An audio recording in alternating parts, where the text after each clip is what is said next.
रेखा ने किसी तरह खुद को संभाला और मोहन को झकझोर कर उठाया। मोहन, मैंने अभी किसी को देखा, वह हमें यहाँ से जाने को कह रही थी।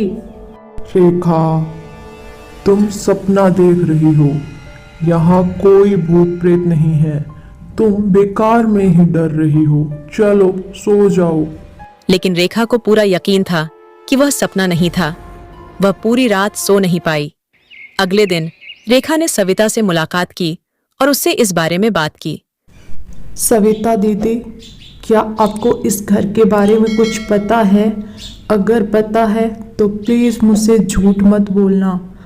रात को मेरे साथ कुछ अजीब हुआ था।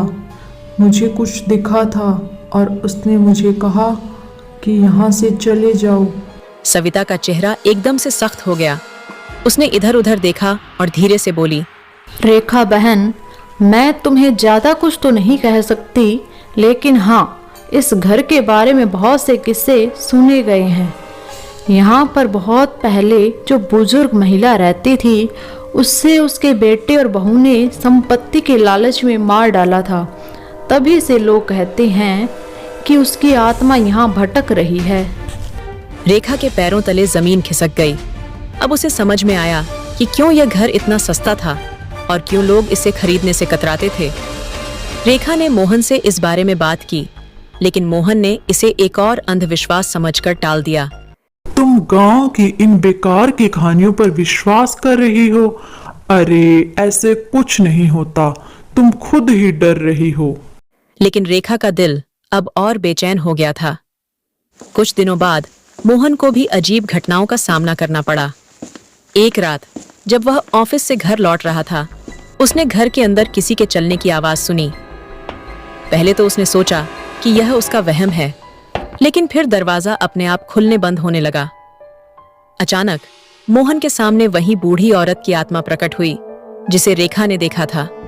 तुमने कहा था ना, चली जाओ यहाँ से। अद्भुत। तो अब मोहन को भी यकीन हो गया था कि इस घर में कुछ भयानक हो रहा है। मोहन ने गांव के पुराने तांत्रिक बाबा हरिदास को बुलाया, जो इस तरह की घटनाओं के लिए मशहूर थे। बाबा हरिदास ने घर का निरीक्षण किया और बताया, यह आत्मा उस महिला की है जिसके उसी के बेटे और बहू ने उसे मार डाला था। अब यह आत्मा यहाँ बदला लेने के लिए भटक रही है। बाबा हरिदास ने कुछ मंत्रोच्चारण किए और आत्मा को बुलाने की कोशिश की।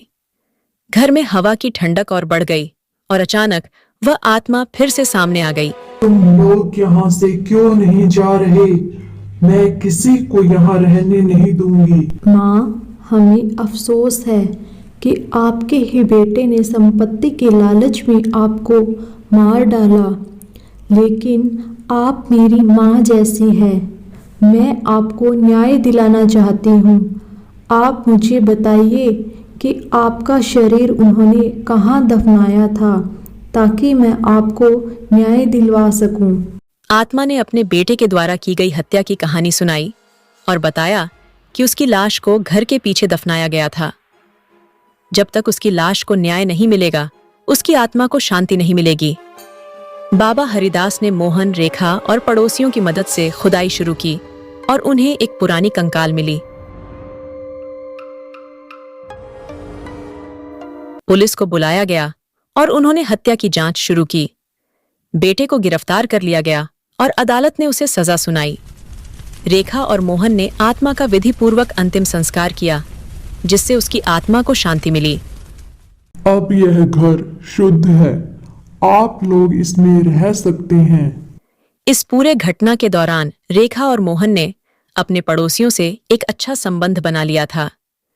राजू और सविता ने हर कदम पर उनकी मदद की। एक नई शुरुआत। आखिरकार वह दिन भी आ गया जब रेखा और मोहन ने चैन की सांस ली। अब इस घर में कोई डर नहीं था। पड़ोसी भी खुश थे कि इतने वर्षों बाद यह घर फिर से जीवित हो उठा है।